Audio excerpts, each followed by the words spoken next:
बिस्मिल्लाहिर्रहमानिर्रहीम। अस्सलाम वालेकुम नाज़रीन, आप यूट्यूब चैनल देख रहे हैं। मैं इमरान खान हूँ। मैं सिर्फ एक चीज़ आपको याद दिला दूँ, 1 महीना पहले नाज़रीन मैंने आपसे कहा था ख़ास तौर पे ओवरसीज़ पाकिस्तानियों से कि वो ख़ुद अगर कुरान पाक की तालीम हासिल करना चाहते हैं, कुरान पाक को पढ़ना चाहते हैं सही तलफ़्फ़ुज़ के साथ और अपने बच्चों को पढ़ाना चाहते हैं, तो एक मैंने आपको वेबसाइट के बारे में बताया था qariwell.com। तो qariwell.com पे हमने उस वक्त कहा था कि लोग अपने आप को रजिस्टर्ड करें और फिर अपने बच्चों को या ख़ुद वो तालीम हासिल करें कुरान पाक की। तो हुआ ये कि 1000 के करीब लोगों ने उस पर रजिस्ट्रेशन की और इतने सारे लोगों को एक साथ एंटरटेन करना आसान नहीं होता। और अभी जो फीडबैक आ रहा है, यानी लगभग 1000 लोग हैं या उससे थोड़े से कम है अभी। ये जो 1000 लोग हैं, जब फीडबैक ली गया लोगों से, जो लोग वहाँ पे तालीम हासिल कर रहे हैं कुरान पाक की, जिनके बच्चे वहाँ पढ़ रहे हैं, तो उन्होंने बहुत अच्छा फीडबैक दिया है। तो ये एक बड़ी पॉजिटिव चीज़ है। ज़्यादा लोग इससे इस्तेफ़ादा करें, इसके लिए सिस्टम को मज़ीद बड़ा किया गया है और इन्हांस किया गया है। मज़ीद जो कुरान पाक पढ़ाने वाले असातिज़ा हैं, मर्द या ख़वातीन, उनकी ट्रेनिंग करवाई गई है। और इस सूरत हाल में अभी एक मरतबा फिर इसकी रजिस्ट्रेशन का अमल शुरू हो जाएगा। तो जो लोग भी अपने बच्चों को कुरान पाक पढ़ाना चाहते हैं और अपनी फैमिलीज़ को ख़ुद पढ़ना चाहते हैं कुरान पाक, तो वो फौरी तौर पे अपने आप को रजिस्टर्ड करें और फ़ायदा उठाएं qariwell.com से, और वहाँ पे कुरान पाक की तालीम हासिल करें अपने लिए भी और अपने बच्चों के लिए भी। इसमें जो अच्छी चीज़ है वो ये है कि आप जब चाहें अपने बच्चों की कारकर्दगी को रिकॉर्डेड वीडियोस की सूरत में देख सकते हैं कि आपके बच्चे ने आज क्या पढ़ा। हफ्ते में गालिबन 5 क्लासेस हैं जो हो रही है और हर क्लास के जो है वो 40 से 45 मिनट है और हर बच्चे को जो है वो प्रॉपर टाइम मिलता है। इंतहाई क्वालिफाइड किस्म के इनके असातिज़ा हैं। मैं कुछ से मिला भी हूँ जो ख़वातीन भी हैं और मर्द हजरात भी हैं। तो एक मरतबा फिर मैं ये अनाउंस कर रहा हूँ कि रजिस्ट्रेशन आप करवा लें qariwell.com पर अपने बच्चों के लिए और अपने लिए, और इस मौके से फ़ायदा उठाएँ। बहुत शुक्रिया आपका। इससे पहले बड़ा अच्छा फ़ीडबैक आया है, लोगों ने इसकी बहुत तारीफ़ की है और जितने लोग भी पढ़ रहे हैं वो माशाल्लाह सेटिस्फाइड हैं और तेज़ी से कुरान पाक की तालीम हासिल कर रहे हैं। तो ये हम सबका फ़र्ज़ भी है कि हम पढ़ें कुरान पाक, उसको समझें और दूसरों को भी समझाएं और अपनी ज़िंदगी को कुरान पाक के मुताबिक गुजारें। अल्लाह ताला हम सबको तौफीक दे, आमीन। अब आ जाए नाज़रीन खबरों की तरफ। तो सबसे पहली खबर जो है वो इलेक्शन एक्ट में तरमीम की गई है। ये बहुत इम्पॉर्टेंट खबर है और ये इससे एक भूचाल पैदा हो जाएगा आने वाले दिनों से। लेकिन मेरी नज़र में मुझे नहीं लगता कि इससे कुछ ऐसा होगा कि सिचुएशन तब्दील हो जाएगी। एक्चुअली तो नकब लगाई गई है मखसूस नशिस्तों के मामले पर, क्योंकि मखसूस नशिस्तें मुस्लिम लीग नून से, पीपल्स पार्टी से, MQM से और बाकी जमातों से, फजल रहमान साहब से भी, बाकी सारी जमातों से मखसूस नशिस्तें छिन गई हैं और पाकिस्तान तहरीक इंसाफ को मिलने का फैसला हो गया है। अब इससे पहले कि ये मखसूस नशिस्तें पाकिस्तान तहरीक इंसाफ को मिले, ये एक नया एक्ट जो है उसके अंदर तरमीम की गई है। तरमीमी एक्ट जो है उसको पेश किया गया है। ये काम 2017 का जो एक कानून है इलेक्शन कमीशन का, उसके अंदर तरमीम की गई है। अब जरा इस खबर को नाज़रीन आप देख लीजिए। खबर ये कहती है कि कौमी असम्बली में इंतखाबात एक्ट का दूसरा तरमीमी बिल 2024 पेश कर दिया गया, जिसके मुताबिक, यानी थोड़ा अर्सा पहले एक तरमीम की थी, जैसे जैसे इन्हें लगता है ना कि इनकी सीटें इनके हाथ से जा रही हैं, ये एकदम एक्ट को तब्दील करना शुरू कर देते हैं। इससे पहले इन्होंने किया था कि जो ट्रिब्यूनल सुन रहे हैं केसेस को हाई कोर्ट्स के अंदर, जहाँ जहाँ पे धांधली हुई है, फॉर्म 47 जो है जाली जिनके पास है, वो फॉर्म 45 वालों को वापस अगर जीतना है तो वो ट्रिब्यूनल्स में जाएंगे, हाई कोर्ट्स के अंदर जाएंगे। जो जजेस ट्रिब्यूनल में लगे हुए हैं, हाई कोर्ट के सर्विंग जजेस, वो इस मामले को बड़े इंसाफ देंगे। 47 वाला बाहर और 45 वाला अंदर, ये हो जाएगा। तो उस वक्त इन्होंने फौरी तौर पे 1-2 कवानीन नए मुतारिफ करवाए थे। एक तो ये कानून लेकर आए थे कि कुछ भी करें रिटायर्ड जजों को लाकर लगाएं और रिटायर्ड जज जो है वो ट्रिब्यूनल में फैसला करें वो वाला जो फॉर्म 47 वालों को पसंद है। हुकूमत अपनी मर्जी के लेकर आएगी, इलेक्शन कमीशन अपनी मर्जी के लेकर आएगा रिटायर्ड जज। तो पहला काम तो इन्होंने ये किया था, उसके ऊपर फैसला महफूज कर लिया इस्लामाबाद हाई कोर्ट ने। अब जो दूसरा इन्होंने एक मरतबा फिर, क्योंकि मखसूस नशिस्तों के मामले पर 8 जजेस का एक फैसला आ चुका है सुप्रीम कोर्ट ऑफ पाकिस्तान में, फुल कोर्ट बैठा हुआ था और वो पाकिस्तान तहरीक इंसाफ को मिलने जा रही हैं सीटें। तो उसी वक्त दोबारा एक और तरमीम कर दी गई, तरमीमी बिल एक और पेश कर दिया गया इंतखाबात एक्ट का। ये 2017 का एक्ट है और उसके अंदर फिर तरमीम आ गई है और 2024 पेश कर दिया गया, जिसके मुताबिक आज़ाद उम्मीदवार मखसूस मुद्दत के बाद किसी और सियासी जमात में शामिल नहीं हो सकता। फैसले में हुआ यह था कि 39 मेंबर्स जो थे, 39 मेंबरान, वो कहा गया जी तो पाकिस्तान तहरीक इंसाफ के हैं तो उनको दे दो, बाकी रह गए 41। तो वो जो 41 है, अगर वो पाकिस्तान तहरीक इंसाफ में शामिल हो जाते हैं तो इस सूरत में तहरीक इंसाफ की तादाद बहुत बढ़ जाएगी और उनको इसी तनासुब से मखसूस नशिस्तें मिलेंगी। और शहबाज शरीफ साहब का जो ख्वाब है कि वो 2/3 अक्सरियत लेकर कादी फायद ईसा साहब को एक्सटेंशन दें या कुछ और जो तरमीम वो करना चाहें वो करें, वो फिर वो नहीं कर पाएंगे अगर तो ये तहरीक इंसाफ को मिल जाती हैं। तो तहरीक इंसाफ के पास 39 सीटें तो हैं, लेकिन बाकी सीटें उनको ना मिले, उसके लिए कानून लाया गया जिसके मुताबिक आज़ाद उम्मीदवार मखसूस मुद्दत के बाद किसी और सियासी जमात में शामिल नहीं हो सकता। अच्छा, इसमें जो है वो नून लीग के रुकन कौमी असम्बली बिलाल कियानी ने ये बिल पेश किया था। एक्ट में दूसरी तरमीम का बिल पेश किया। थोड़ा अरसा पहले एक बिल आया था, तरमीम आई थी, अब दूसरी आ गई है। अच्छा, इलेक्शन एक्ट 2017 के सेक्शन 66 और 104 में तरमीम पेश की गई, जिसके तहत आज़ाद उम्मीदवार आइन और कानून में दर्ज मखसूस मुद्दत के बाद किसी सियासी जमात में शामिल होने का हक नहीं इस्तेमाल कर सकते। यानी एक मुद्दत गुजर गई है, अब नहीं आप कर सकते। यानी ये जो 41 मेंबर है ये आज़ाद ही रहने चाहिए। बिल के बदल में तजवीज़ दी गई है कि आइन और इलेक्शन एक्ट 2017 में आज़ाद उम्मीदवारों को दोबारा किसी सियासी जमात में शामिल होने की सहूलत फराहम नहीं की गई। मुजव्वज़ा मुद्दत के अंदर मखसूस नशिस्तों की फहरिस्त जमा ना कराने वाली जमात मखसूस नशिस्तों की अहल नहीं होगी। यह है असल मुद्दा कि तहरीक इंसाफ के 41 बंदे पहले तो तोड़ने की कोशिश की गई, जब वो टूटे नहीं। 2-4 बंदे जो हैं उनको बहुत जलील किया गया, रुस्वा किया गया, काबू करने की कोशिश की गई। जब बंदे टूटे नहीं, कुछ लोग थोड़ा सा कमजोर पड़े जरूर है, लेकिन ज्यादा बंदे टूटे नहीं। जब बंदे टूटे नहीं तो उन्होंने कहा जी बंदे फिर कहीं भी नहीं जाएंगे। अगर ये हमारे पास टूट कर नहीं आ रहे, यानी पीपल्स पार्टी में, PMLN में, IPP में, यहां पे नहीं आ रहे, MKM में नहीं जा रहे, तो फिर ये बंदे पाकिस्तान तहरीक इंसाफ में भी नहीं जाएंगे। दूसरा, उन्होंने कह दिया कि जिन्होंने पहले ये लिस्टें जमा नहीं करवाई मखसूस वाली, जैसा कि पाकिस्तान तहरीक इंसाफ है, उनको मखसूस नशिस्तें नहीं मिलेंगी। हालांकि सुप्रीम कोर्ट ऑफ पाकिस्तान का बड़ा वाज़ेह फैसला इस बारे में आ चुका है। तो एक्चुअली ये जो पूरा कानून डिज़ाइन किया गया है, ये सुप्रीम कोर्ट ऑफ पाकिस्तान के फैसले के मुताबिक डिज़ाइन किया गया है। इससे बदनीयती जाहिर होती है। ये मामला जाएगा, जाके अदालत में चैलेंज हो जाएगा और मेरे ख्याल में अदालत इस मामले को उड़ा देगी।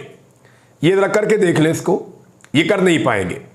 मैं आपको बताता हूं कि सुप्रीम कोर्ट ऑफ पाकिस्तान का अगर ये फैसला ना आता तो इस किस्म की तरमीम कभी ना की जाती, इस किस्म की तब्दीली कभी ना की जाती एक्ट के अंदर।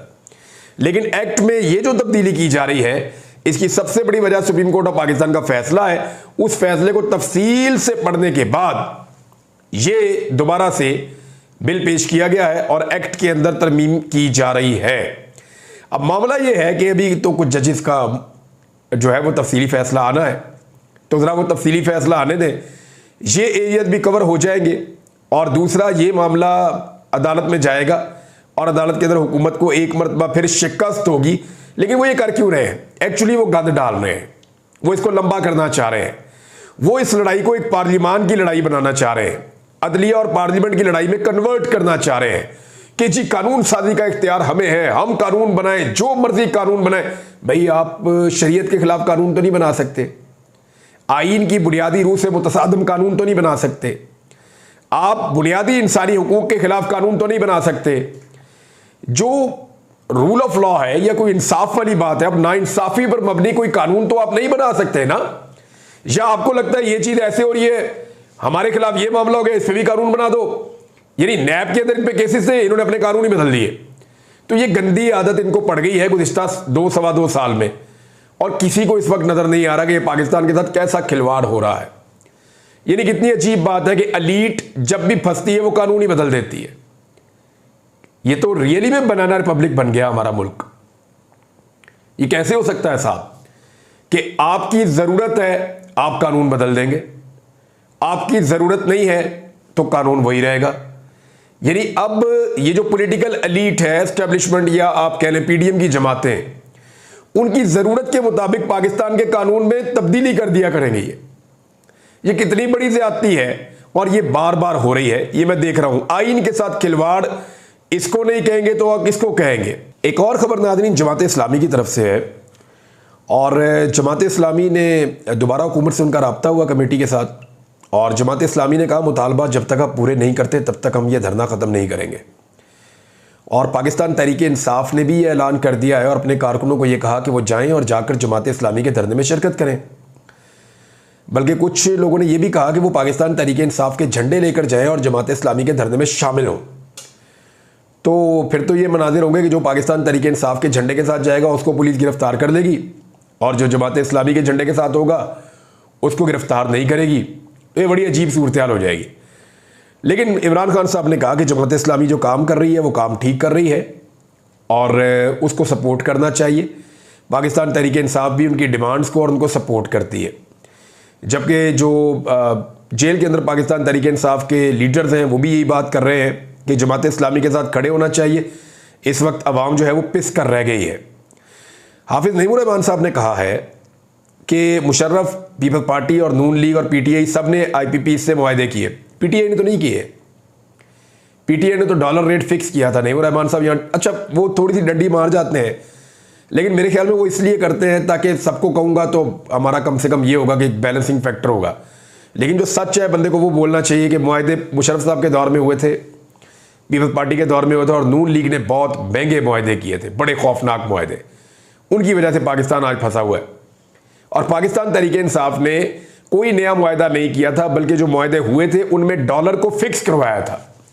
और अगर पाकिस्तान तहरीक इंसाफ उस वक्त डॉलर को फिक्स रेट पे ना रखती तो आज आपको दुगने बिजली के बिल आ रहे होते। नईमुर रहमान साहब को ये बात समझनी चाहिए। बार उन्होंने कहा कि हमारा धरना 5वें दिन में दाखिल हो गया है और हम नहीं चाहते कि तसादुम हो। 25 करोड़ आवाम जो है उसको उम्मीद पैदा हो गई है। बिजली के बिल अदा करना किसी के लिए मुमकिन नहीं रहा। भारी बिल के साथ बच्चों की तालीम और किचन चलाना मुश्किल हो चुका है।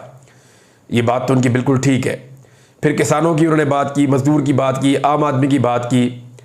धरने की हमायत करने पर इमरान खान का खैर मकदम किया और इज़हार तशक्कुर भी उन्होंने किया। उन्होंने कहा कि IPP के मुआहदे पीपल्स पार्टी के दौर में शुरू हुए। PTI हुकूमत में 35 कंपनियों से बातचीत की गई। ये जो बातचीत की गई ये वही बातचीत है जिसकी वजह से आज आपको बिल थोड़े कम आ रहे हैं, वरना इससे दुगने आपको आने थे। मुशर्रफ, पीपल्स पार्टी, नून लीग सब ने IPP से मुआहदे किए। उन्होंने कहा कि FBR के 22,000 मुलाजमीन है। FBR करप्शन का धंधा करता है। 1,000 अरब रुपए की करप्शन FBR के ज़रिए से होती है। बहरहाल उनके जो मुतालबात हैं वो मौजूद हैं और वो कह रहे हैं जी अपने मुतालबात मनवाए बगैर हम यहाँ से नहीं जाएंगे। शहबाज गिल के भाई को बाजियाब करवा के पेश करने के लिए इस्लामाबाद हाई कोर्ट ने 2 दिन का टाइम दे दिया है। मेरे ख्याल में अब काफ़ी हो गया है। शहबाज गिल को इससे कोई फ़र्क नहीं पड़ेगा। मैंने तो ये नोट किया है, जब से उनके भाई को उठाया गया है वो ज़्यादा मजबूती के साथ अपना काम कर रहे हैं शहबाज गिल। और मेरी उनसे बात भी हुई थी। उन्होंने कहा जी मैं क्या कर सकता हूँ, मेरे बाकी भी जो रिश्तेदार हैं उनको भी उठा लेंगे, तो मैं अपना मौक़िफ़ तो नहीं छोड़ सकता, मैं अपना काम करूँगा। तो वो अपना काम कर रहे हैं। अज़हर मशवानी साहब से रब्ता किया गया उनके भाइयों के नंबर से बार बार और उनसे मुतालबात किए गए। उनके वालिद साहब के बकौल भी ये बात है और मेरी अज़हर मशवानी से जब बात हुई तो उन्होंने भी मुझे बताया कि ये बात उनके वालिद ने ठीक की है। फिर अज़हर मशवानी के 2 भाई हैं, दोनों प्रोफेसर हैं, दोनों पढ़ाने का काम करते हैं, दोनों का सियासत से कोई काम नहीं है। वो दोनों भी पिछले 2 महीने से गायब हैं। अब उनको भी बाजियाब हो जाना चाहिए। मेरी इत्तला के मुताबिक उनके एक भाई की तबीयत काफ़ी ख़राब थी। रऊफ़ हसन साहब जो है वो 70 साल से ऊपर के बुज़ुर्ग हैं। उनके साथ जो सलूक किया गया वो बहुत बीमार हो गए। उसके बाद उनको जुडिशल किया गया, फिर उनको हस्पताल मुंतकिल कर दिया गया है। यास्मीन राशिद साहिबा जो कैंसर से लड़ रही हैं और उन्होंने अपने दौर में नवाज शरीफ का बहुत ख्याल रखा था, जो सियासी कैदी हैं उनका बहुत ख्याल रखा था, लेकिन उनके साथ क्या सलूक किया जा रहा है कि बार बार वो बेचारी बीमार होती हैं लेकिन हिम्मत नहीं छोड़ती, हार नहीं मानती और कोई प्रेस कॉन्फ्रेंस करने पे वो तैयार नहीं है। तो यास्मीन राशिद साहिबा की हालत एक दफ़ा फिर बहुत ख़राब हुई। कैंसर की वो पहले पेशेंट है, उन्हें फिर शौकत खानम अस्पताल मुंतकिल किया गया है। उमर चीबा साहब का एक बाजू जो है वो फ्रीज़ है, डॉक्टर ने इसके ऑपरेशन के लिए कहा हुआ है। सर्विसेज अस्पताल के डॉक्टर भी कह रहे हैं इनका ऑपरेशन करवाएं। डॉक्टर ने बार बार रिकमेंड किया है, लेकिन जेल का अमला उमर चीमा साहब को बताता है कि जनाब ऊपर जो है वो हुकूमत मरीम नवाज़ की है। वो तो बड़ा अजीब सा नाम लेकर बताते हैं। तो मरीम नवाज़ की हुकूमत है तो हम आपके लिए कुछ नहीं कर सकते, बस आप ठीक है ऐसे ही आपको रहना पड़ेगा। वो कहते हैं मैं खुद कपड़े तब्दील करने में मुझे मुश्किल हो रही है, मेरा एक बाजू पूरा फ्रीज हो जाता है, इसको ऑपरेशन करना है। और उमर चीमा साहब बड़े धीमे आदमी हैं, लेकिन आज वो भड़क उठे अदालत में और उन्होंने कहा यार या तो हमें मार दें या हमें आज़ादी दें, या इंसाफ दें या हमें कत्ल कर दें। ये तो हमसे बदला लिया जा रहा है, कुछ सियासी इंतकाम लिया जा रहा है हमसे।